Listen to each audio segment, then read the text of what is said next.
Agora, por mais que amemos batalhas espaciais épicas com lasers cortando o vazio negro e causando estrondos, isso não é exatamente o que acontece quando algo explode no cosmos. O espaço é basicamente vácuo, o que significa que não tem oxigênio. E o oxigênio é uma parte essencial de qualquer processo de queima que temos aqui na Terra. Você pode argumentar que as estrelas podem queimar e explodir em supernovas, mas isso também não é exatamente verdade. As estrelas não dependem de oxigênio, então não estão queimando. Há constantes reações termonucleares acontecendo dentro delas. Portanto, uma nave espacial só pode explodir assim se tiver uma usina nuclear instalada nela.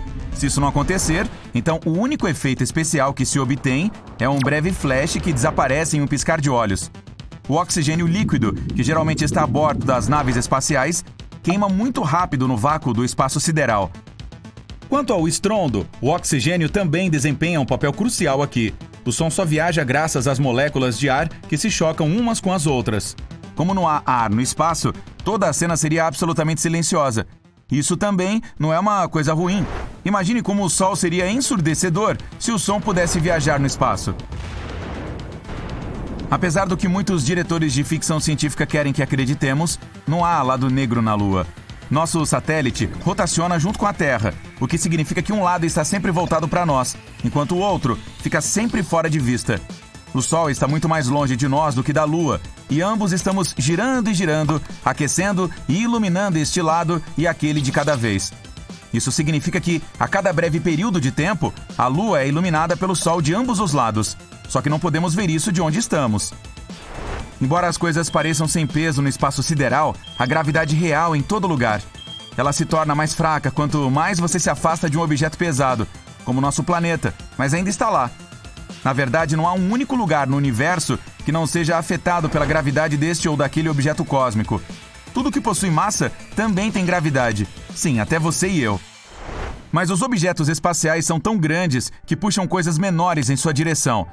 É por isso que os planetas do Sistema Solar orbitam ao redor do Sol, e toda a nossa galáxia, a Via Láctea, orbita em torno de seu próprio centro. Os cientistas acreditam que há um buraco negro supermassivo ali, cerca de 4 milhões de vezes mais pesado que o Sol, que impede que todas as estrelas e sistemas voem separados. Nossos heróis do filme deixam a órbita de Marte em uma nave espacial confiável e seguem em direção a Júpiter. Seus rostos estão sérios e determinados, embora saibam da ameaça que os espera à frente, o cinturão de asteroides. Eles se inclinam e giram, esquivando-se do asteroide que voa a uma velocidade enorme em direção à espaçonave. Mas um deles ainda os atinge. Não foi nada, apenas um arranhão. Felizmente. Finalmente, nossos heróis saem da zona de perigo e enxugam o suor da testa com a mão trêmula. Parece familiar, mas não poderia estar mais longe da verdade. Os asteroides no cinturão entre Marte e Júpiter são tão poucos e tão distantes entre si que, se você viajar por lá, poderá não encontrar nem mesmo um em todo o caminho. Existem cerca de 1,5 milhão de rochas espaciais de tamanho considerável voando por lá. 500 mil a mais ou a menos, mas não vamos esquecer que o espaço é um lugar vasto. A distância entre dois asteroides de qualquer tamanho significativo seria de milhões de quilômetros. Portanto, uma perseguição espacial com duas naves zigue-zagueando entre rochas flutuantes seria muito entediante. O espaço é frequentemente descrito como um lugar escuro, frio e desolado, especialmente quando um astronauta do cinema deixa a segurança de sua nave espacial. Tudo nesta descrição está correto, exceto a parte fria. Só é verdade se você se encontrar em algum canto muito distante de nossa galáxia que não tenha estrelas próximas.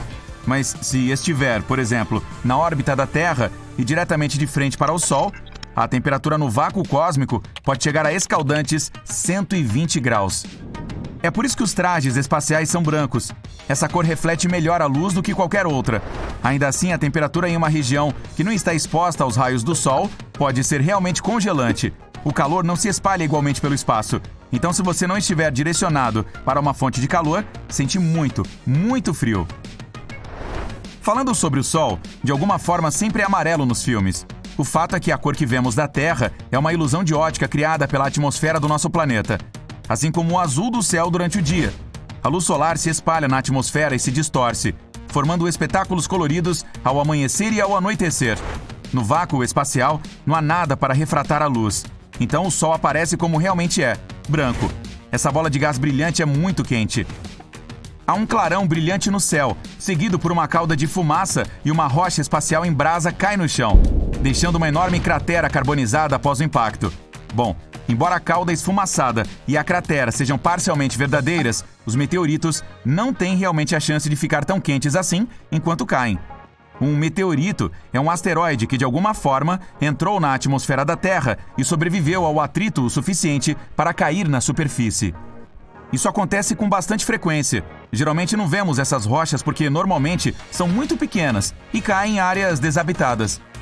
Mesmo se caírem dentro de uma cidade, a cratera aparecerá devido à velocidade deles, não pelo calor. Eles ficam muito mais quentes pelo atrito, mas não tanto a ponto de queimar tudo no chão com o impacto. Por mais que queiramos acreditar na comunicação instantânea entre espaçonaves e planetas, não é possível, pelo menos não ainda. Os sistemas de comunicação modernos dependem de sinais de rádio que têm uma velocidade bem lenta em comparação com as vastas extensões do espaço. Levaria anos para um sinal assim viajar até mesmo um ano-luz, quanto mais centenas e milhares. Se você quiser enviar uma mensagem para uma galáxia muito, muito distante, prepare-se para esperar alguns milênios e depois mais alguns para receber uma resposta. Por falar nisso, o espaço não é tão lotado e cheio de eventos como costuma ser mostrado na telona. É principalmente um lugar bastante solitário, onde planetas, estrelas e outros objetos são separados por bilhões de quilômetros de nada. Mesmo se você tiver uma nave espacial que pode viajar na velocidade da luz, na maioria das vezes, só haverá um vazio negro, cheio de estrelas e planetas distantes. As distâncias são enormes lá fora, mesmo entre os objetos mais próximos. Para a melhor compreensão, a Lua, que você pode ver tão bem em uma noite clara, está a cerca de 384.400 quilômetros de distância. É como viajar ao redor da Terra quase 10 vezes seguidas. Dobras espaciais que podem distorcer o espaço-tempo e levá-lo a um canto distante de uma galáxia alienígena em um piscar de olhos. Isso é algo comum em qualquer filme sobre viagem espacial. Naves espaciais, capazes de tal façanha, são sempre mostradas como acelerando instantaneamente de zero a mais rápido que a luz. De acordo com as leis da física, as pessoas a bordo deveriam, pelo menos, ser empurradas por seus assentos com força. Falando mais estritamente, ninguém seria capaz de sobreviver a tal aceleração, porque é demais para um corpo humano frágil. Até encontrarmos uma maneira de reduzir os efeitos da sobrecarga, não podemos nem começar a pensar em dobras espaciais. A água não é o recurso mais raro e precioso do universo. Na verdade, há uma enorme nuvem espacial a vários milhões de anos-luz de distância de nós que consiste inteiramente de água. Suas reservas seriam suficientes para encher todos os nossos oceanos 140 trilhões de vezes. E muitos planetas, alguns até mesmo em nosso sistema solar, parecem ter água líquida. O recurso mais precioso do espaço é a vida, e isso requer muito mais coisas para surgir do que apenas a água em estado líquido. Os astronautas são frequentemente mostrados se exercitando na Estação Espacial Internacional e em naves espaciais de ficção científica. E isso é verdade. Eles precisam de atividade física. Mas a razão não é que eles precisam de corpos fortes para trabalhar no espaço. A gravidade lá fora é muito mais fraca e os astronautas não usam seus músculos tanto quanto na Terra. Então, quando voltam à superfície, a gravidade os atinge como uma bigorna e seus corpos ficam moles. Para aliviar esses efeitos, treinam todos os dias. Embora digam que podemos ver milhões de estrelas em uma noite clara e estrelada, esse número é muito mais modesto, cerca de 3.000. Todo o resto são outros objetos que também são luminosos e confundidos com elas. Planetas, galáxias distantes e até satélites artificiais. Eles estão simplesmente sendo iluminados por estrelas reais, assim como a Lua, e são vistos. Mas como estão tão distantes, não podemos dizer se são estrelas ou não. Mesmo assim, é preciso admitir, isso ainda é muito legal. É possível que um planeta não tenha um, nem dois, mas muitos sóis? Vamos imaginar o que aconteceria conosco se o Sol de repente decidisse invadir um monte de pequenas estrelas. Durante a busca por planetas semelhantes à Terra em todo o universo, os cientistas descobriram que sistemas de 2 ou até 3 estrelas não são tão raros na verdade. Muitos deles até têm planetas em suas zonas habitáveis. Quase metade desses planetas poderia conter vida. Mal posso esperar para perguntar aos moradores sobre o pôr do Sol. Os cientistas até sugerem que o nosso Sol nem sempre foi solitário. Poderia ter tido uma estrela companheira chamada Nêmesis. Eles notaram que as extinções em massa na Terra ocorrem a cada 27 milhões de anos. É como um ciclo. Então eles se voltaram para as estrelas para descobrir qual poderia ser o motivo. E então entenderam que seria uma estrela que deixou nosso Sol há muito tempo. Mas isso ainda nos afeta. Nêmesis pode estar localizada a cerca de 1,5 anos-luz de nós. Pode não parecer muito, mas na verdade são quase 9 trilhões de milhas. 14 trilhões 250 bilhões de quilômetros. Vai ser uma viagem de carro divertida, 50 milhões de anos. De qualquer forma, toda vez que Nêmesis passa por sua órbita, ela pode afetar a nuvem de Oort. A nuvem de Oort é uma área ao redor do nosso sistema solar na qual os cometas são formados. Sua existência ainda não foi comprovada, mas os cientistas têm certeza disso. Então, os cometas se formam dentro dessa nuvem e depois se mudam para o nosso sistema solar. Mesmo estando muito longe, a segunda estrela do sistema pode ter grande influência sobre ele. Mas e quanto a sistemas com 4 ou mais estrelas? É possível mesmo? Na verdade, sim, mas quanto mais corpos celestes você adiciona ao sistema, mais complexo ele se torna. As órbitas ficam instáveis, vai ser o mais caótico possível. Na mecânica estelar, isso é chamado de problema dos 3 corpos, teoria que nos diz que é muito difícil prever as órbitas dos corpos em tais sistemas. Na maioria dos casos, elas acabam sendo muito aleatórias e únicas. E Isaac Newton foi o primeiro a perceber isso. Ele tentou aplicar suas descobertas gravitacionais à Terra, à Lua e ao Sol, e encontrou muita dificuldade. Não foi fácil entender como 3 objetos estelares orbitam de forma tão estável um ao redor do outro. E isso é apenas um planeta e um satélite. Que tal incluir várias estrelas? Eu não invejaria aqueles que terão que calcular tudo isso. Ah, certo, sou eu. De qualquer forma, sabemos que os sistemas de estrelas triplas são extremamente caóticos.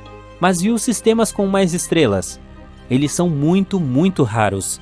Em 2021, a NASA descobriu um sistema estelar de até 6 estrelas. Isso é uma loucura. Claro, não há planeta nele, mas quem sabe? Talvez um dia encontremos esse sistema também. Nesses mundos, a dança da gravidade é muito complexa. São necessárias condições bastante específicas para manter tudo unido. É como andar em uma corda bamba sobre um abismo. Com tudo isso em mente, vamos tentar imaginar o que aconteceria se o Sol de repente se transformasse em várias pequenas estrelas. Vamos precisar de uma situação muito detalhada. Não, provavelmente até de uma dúzia de simulações para fazer isso funcionar. Caso contrário, teríamos apenas poucas opções. Opção 1. Dividimos o Sol em 5 a 10 pequenos sóis. Agora vamos espalhar esses caras não muito longe um do outro. Eles vão destruir nosso sistema solar em algumas horas. Sim, todos os sistemas estelares, incluindo o nosso, estão em constante movimento em todo o universo. Então eles vão colidir um com o outro quase que imediatamente. Essa colisão levará à criação de uma supernova. Nosso sistema se transformará em uma nebulosa bonita e colorida. Para nós, isso acontecerá em apenas alguns minutos. Nem teremos tempo para sentir nada. E todos os planetas do ex-sistema solar se transformarão imediatamente em poeira espacial cintilante. Mas não é a melhor opção para nós, certo? Vamos ver se pode haver outro resultado. Opção 2. Como eles não podem ficar tão perto um do outro, vamos tentar colocá-los o mais longe possível. E nesse caso, eles simplesmente iriam embora. Tchau! A força gravitacional é muito fraca para manter tudo unido. Os pequenos sóis simplesmente deixarão o sistema solar, voando para o espaço em direções aleatórias. Depois disso, o resto dos planetas sairá de suas órbitas, incluindo nós, é claro. Vamos nos tornar um chamado planeta interestelar. No começo, nem perceberíamos que o planeta saiu de órbita, e não teríamos tempo para fazer nada antes que ficasse incrivelmente frio. Que final triste e poético. Em geral, nenhum desses resultados parece muito divertido. Tudo bem. Ainda temos a última opção. Nosso principal problema é que estávamos calculando cada uma dessas pequenas estrelas com a mesma massa. Mas preste atenção em todos esses sistemas multiestrelares que já descobrimos. Você verá que nenhum deles se parece com um monte de bolas brilhantes juntas. Em vez disso, existem algumas estrelas grandes lá. O resto, as pequenas, estão orbitando ao redor.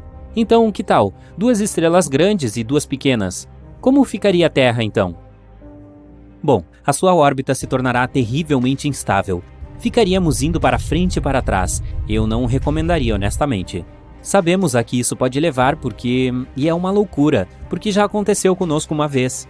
Sim, Cerca de 70 mil anos atrás, uma estrela solitária visitou nosso sistema solar. Era uma anã vermelha chamada Scholz. Uma anã vermelha é uma estrela muito pequena e fria. Se você achar que 7.752 graus Celsius negativos é frio, é claro. Ela é considerada o tipo de estrela mais fraco e frio, então provavelmente não parecia tão grande e brilhante no céu. Naquela época, nossos ancestrais, os Homo sapiens, já estavam lá vivendo suas vidas.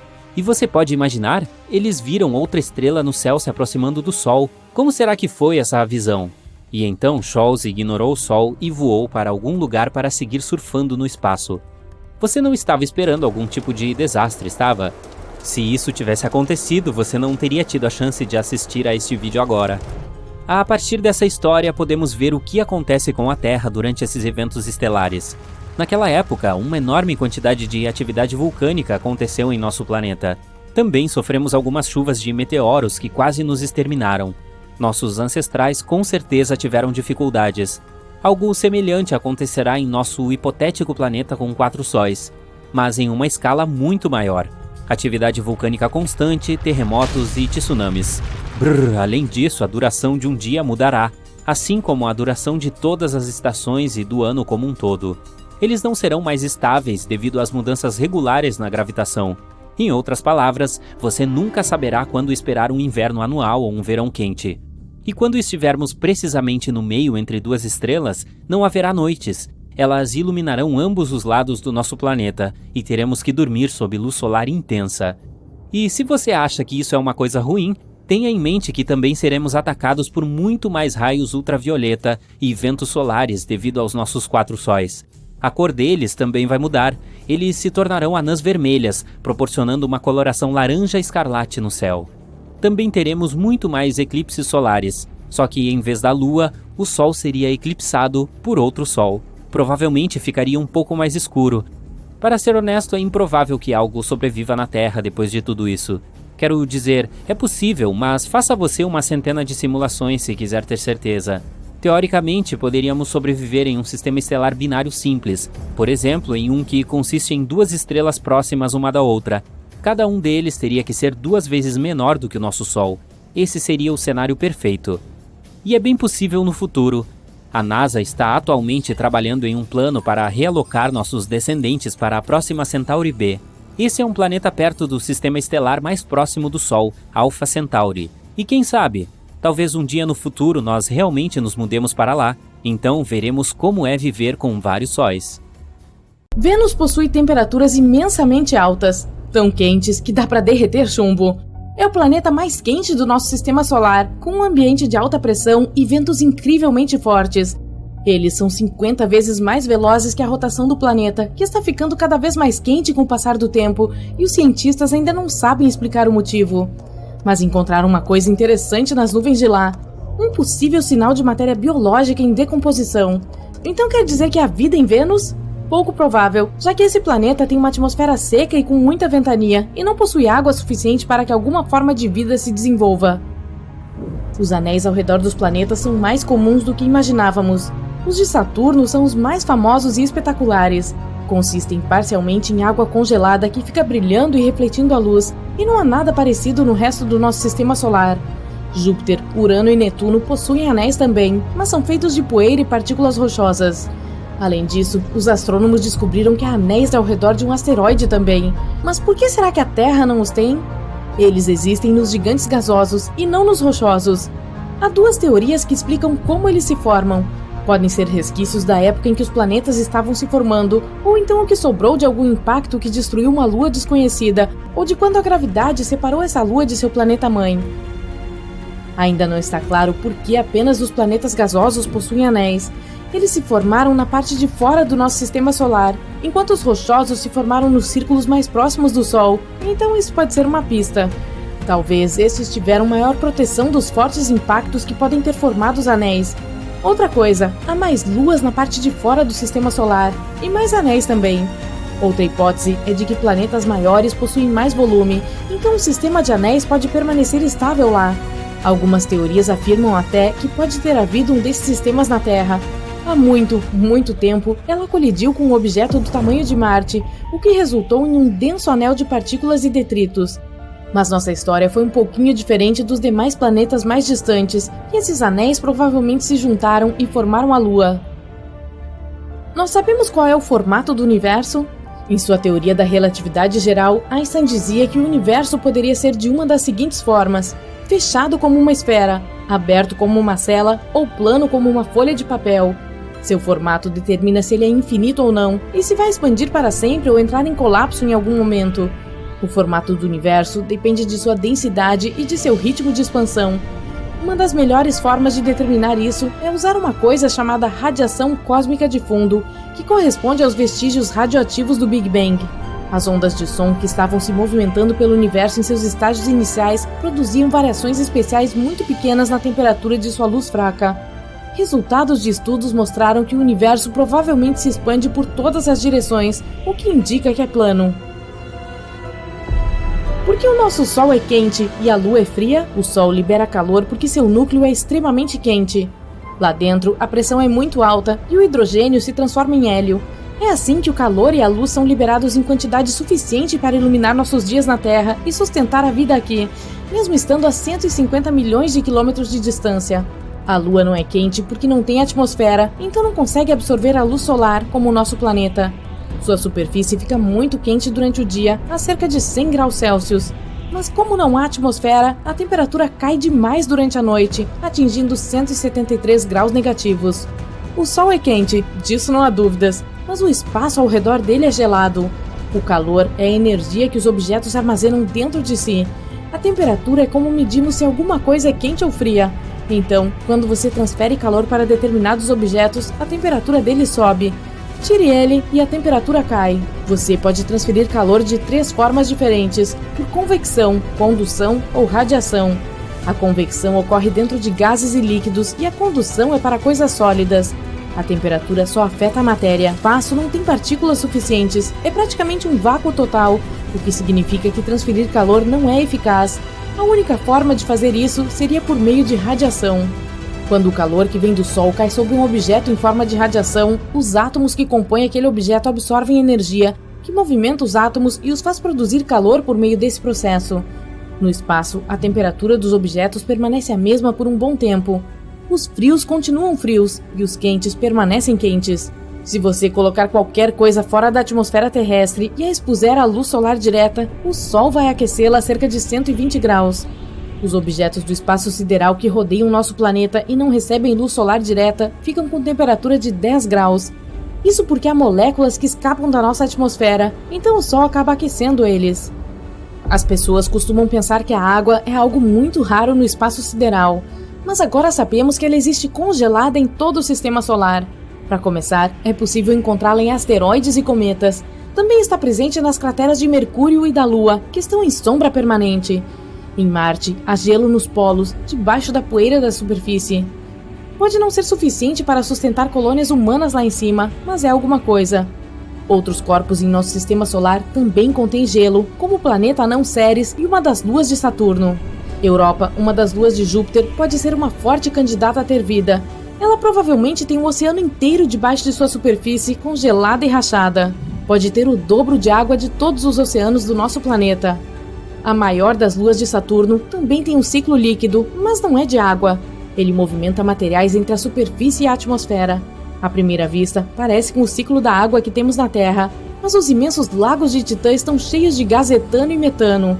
Há possibilidade de que estejam sobre uma camada de água. Netuno fica cerca de 30 vezes mais distante do Sol do que nós, e claro, recebe muito menos luz e calor. Mas também irradia muito mais calor do que recebe. Há mais coisas acontecendo em sua atmosfera, principalmente se você compará-la com seu vizinho, Urano. Esse fica mais perto do Sol, mas ainda irradia a mesma quantidade de calor que Netuno, onde os ventos são imensamente fortes, 2.400 km por hora. Ninguém ainda sabe o porquê. Pode ser por causa de uma contração gravitacional, energia vindo de seu núcleo ou em razão do Sol. Sabia que existe gelo quente? Ele fica a apenas 33 anos-luz de nós em um exoplaneta que consiste em diferentes elementos de água que formam um gelo ardente e sólido por causa da pressão. Mas as temperaturas da superfície são extremas e podem atingir 300 graus. É assim que a água fica super quente e sai como vapor. É como colocar gelo dentro do seu café na tentativa de aquecê-lo. Quando você fica admirando as estrelas no céu, é como se estivesse olhando para o passado. Elas ficam muito longe e a luz delas leva muito tempo para chegar ao nosso planeta. Então, é possível que algumas já tenham ficado sem combustível e não estejam mais vivas. Pilares da criação são um bom exemplo disso. Eles fazem parte de uma região que fica a 7.000 anos-luz de nós, chamada Nebulosa da Águia. São nuvens de gás e poeira com formato de pilares. Cientistas os descobriram em 1995, mas na verdade uma explosão de supernova destruiu esses pilares pelo menos 6.000 anos atrás. Então, a imagem de 1995 mostra como eles eram 7.000 anos atrás. Marte possui o maior vulcão do sistema solar que conhecemos até hoje. Ele é maior que o estado do Havaí e 100 vezes mais largo que o maior vulcão da Terra. O planeta vermelho parece muito silencioso, mas uma vez vulcões enormes dominavam sua superfície. Eles cresceram muito provavelmente porque a gravidade por lá é muito mais fraca que aqui na Terra. Outra coisa, a crosta do nosso planeta está se movimentando o tempo todo e a de Marte provavelmente fica parada.